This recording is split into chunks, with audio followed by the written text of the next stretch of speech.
রোশনাই ধারাবাহিকে আমরা দেখেছিলাম গরিমার সাথে আরণ্যকের বিয়ের কাজ শুরু হয়ে গেছে।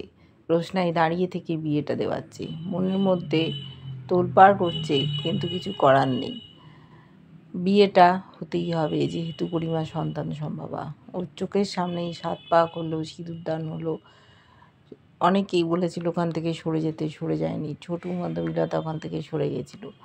বিয়ে হয়ে যাওয়ার পর আদিত্য রোশনাইকে বলল, তোমার সাথে কিছু কথা আছে। দেখো রোশনাই, আরণ্য অসুস্থ না। বলছে, আপনি কি বলছেন স্যারজি, খুব শরীর খারাপ। বললো, না ওর শরীর খারাপ না। বলছে, তার মানে? বললো, আমি যেটা বলছি সেটাই ঠিক কথা। তখন রোশনাই বলল, আমি তো ওনার রিপোর্ট দেখেছি। বললো, হ্যাঁ তুমি শুধু নামটাই দেখেছো, এছাড়া তো কিছু দেখোনি। তখন বলছে, মানেটা আমি ঠিক বুঝছি না, আপনি কি বলতে চাইছেন। আদিত্য বলল, দেখো ওটা আমার আর আরণ্যকের একটা প্ল্যান ছিল, এটা ওর কোনো অসুখ না। বলছে, তার মানে আপনারা আমাকে ঠকালেন। সাথে সাথে ও ছুটে গেছে আরণ্যকের কাছে, সদ্য ওরা বিবাহিত। বলছে, স্যারজি আপনি আমাকে এইভাবে মিথ্যা কথা বললেন কেন, আমাকে ঠকালেন কেন। যারা দাঁড়িয়ে ছিল সবাই অবাক হয়ে তাকিয়ে আছে, মেয়েটা আবার ঝামেলা করছে, কি করছে। বললো যে, আপনি অসুখের কথা আমাকে মিথ্যে বলেছিলেন, কেন বলেছিলেন বলুন। আদিত্য বলল, আদিত্যর সাথে প্ল্যান করে আপনারা আমাকে ঠকালেন, আপনার কোনো অসুখ হয়নি। গরিমা বলছে, দেখো রোশনাই, আমাদের সদ্য বিয়ে হয়েছে, আমরা সদ্য বিবাহিত, আর তোমাকে দেখে মনে হচ্ছে অসুস্থ থাকলে তুমি খুব খুশি হতে। বলছে, না গরিমা দিদি, প্রশ্ন সেটা না। স্যারজি আমাকে মিথ্যে কথা বলেছিল, একটা অসুখের কথা বলেছিল, যার জন্য আমি বিয়ে করতে রাজি হয়েছিলাম, না হলে তো আমি রাজি হতাম না। কেন মিথ্যে কথা বললো?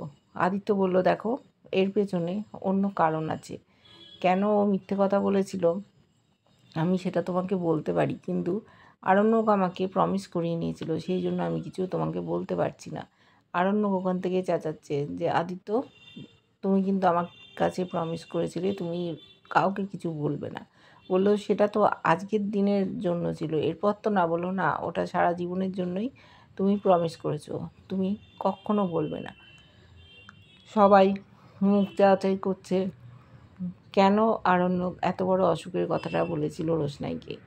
আরণ্যক বলল, হ্যাঁ আমি বলেছিলাম যে আমার ক্যান্সার হয়েছে, আর তুমি আমার শুধু নামটা দেখেছিলে, বাকিটা দেখোনি। আমার এক কলিগের বাবা অসুস্থ ছিল, তার ক্যান্সার হয়েছিল, সেইখান থেকে আমি প্রেসক্রিপশানটার ছবি তুলে একজনকে বলি আমার নামটা অ্যাড করে দিতে। তুমি তাই দেখেছো আমার ক্যান্সার, আমার কিছু হয়নি, কিন্তু সেই সময় এটা করা খুব প্রয়োজন ছিল।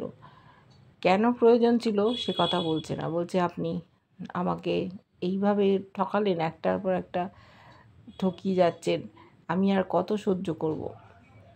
সকলে বলছে, তোমাকে তো আর সহ্য করতে হবে না, ওদের বিয়ে হয়ে গেছে, তুমি এবার বাড়ি থেকে চলে যাও। বললো, সে তো আমি যাব, আমি আর এই বাড়িতে কোনো দিন আসবো না। আর ভগবানের কাছে প্রার্থনা করি যেন আমার সাহায্যের কোনো দিন আপনাদের প্রয়োজন না হয়। আর এই মানুষটার কাছে তো আমি কোনো দিন আসবো না যে আমাকে এত ঠকালো। গরিমা আরণ্যককে বলছে যে, দেখো আমাদের বিয়ে সব রিচুয়াল এখনও সম্পন্ন হয়নি, কিছু তো বাকি আছে, ওকে বলো এখন ঝামেলা না করতে। আরণ্যক বলল যে, রোশনাই তুমি এখন এইসব কথাগুলো বলো না, আমরা সদ্য বিবাহিত, অনেক কিছু বাকি আছে, তুমি এখন শান্ত হয়ে দাঁড়াও। কিন্তু রোশনাই শান্ত হচ্ছে না।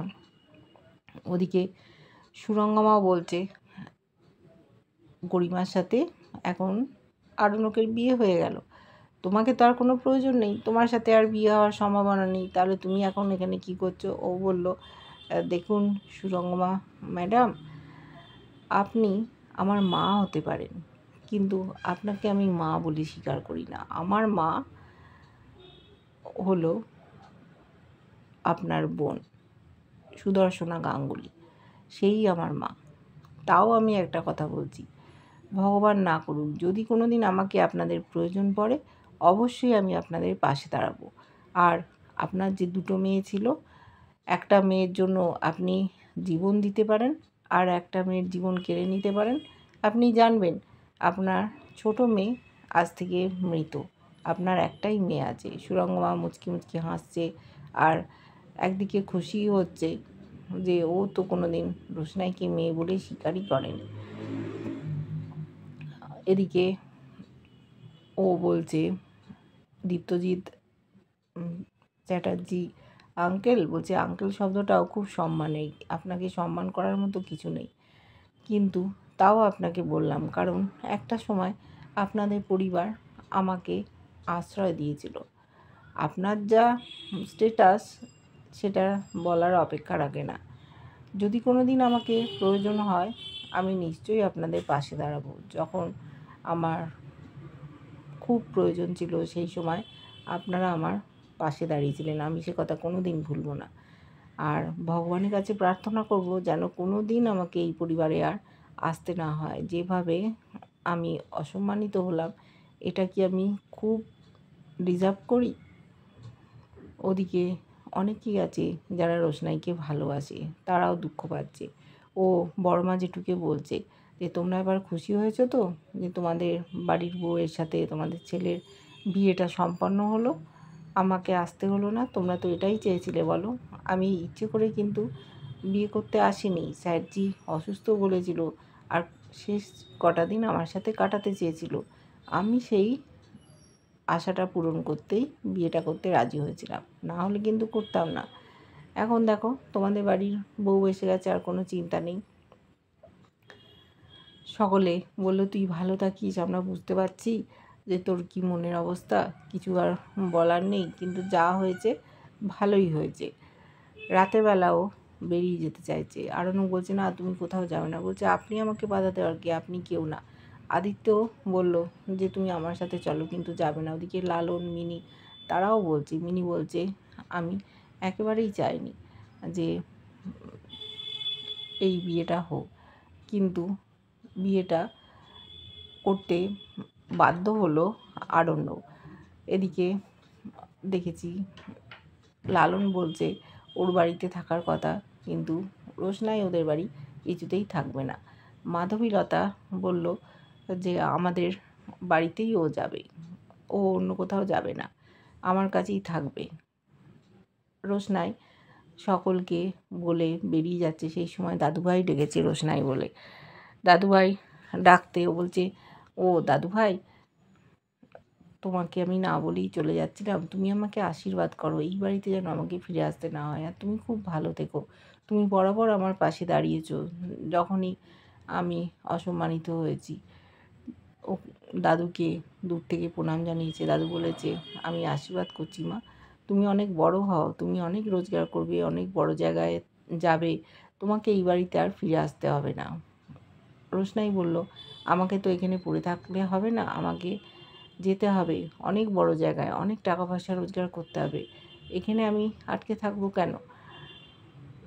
বেরিয়ে যেতে বললো বাড়ি থেকে, ও তাই বাড়ি থেকে বেরিয়ে চলে গেল। মাধবীলতা সাথে করে নিয়ে গেল। পেছন থেকে বারবার ডাকছে আরণ্য। রোশনাই বলছে আমার পেছনে একদম ডাকবেন না, আমি আর আপনার ডাকে সাড়া দেবো না। বলছে দেখো আমার এটা অভ্যেস হয়ে গেছে রোশনাই, তোমাকে না ডাকলে হয়তো আমি বাঁচতে পারবো না, মনে হবে আমার দমটা আটকে যাচ্ছে।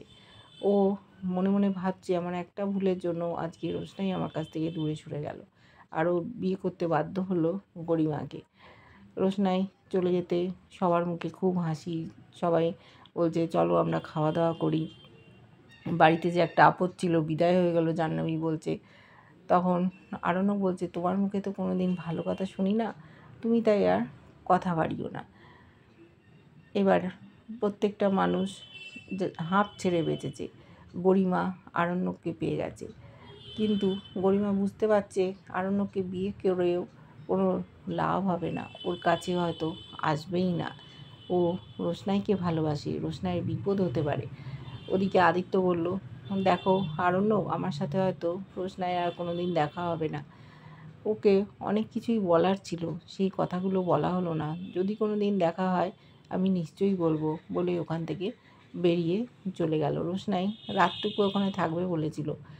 বাইরে খাওয়াতে নিয়ে যেতে চেয়েছিল আদিত্য কাকুর, কিন্তু বলেছিল না, আপনি কি ভাবছেন আমি স্যারজির বিয়ের ভোজ খেতে পারবো না? সে আমি খেতে পারতাম, কিন্তু আমার কোনো খিদে নেই, আর আমি বাইরে খাবো না, এই বাড়িতে খাচ্ছি না আমি বাইরে খাবো? ও না খেয়েই বাড়ি থেকে বেরিয়ে গেল। মনের মধ্যে কত কষ্ট, দুঃখ, জ্বালা নিয়ে এখান থেকে চলে গেল। এবার খুব খুশি এরা।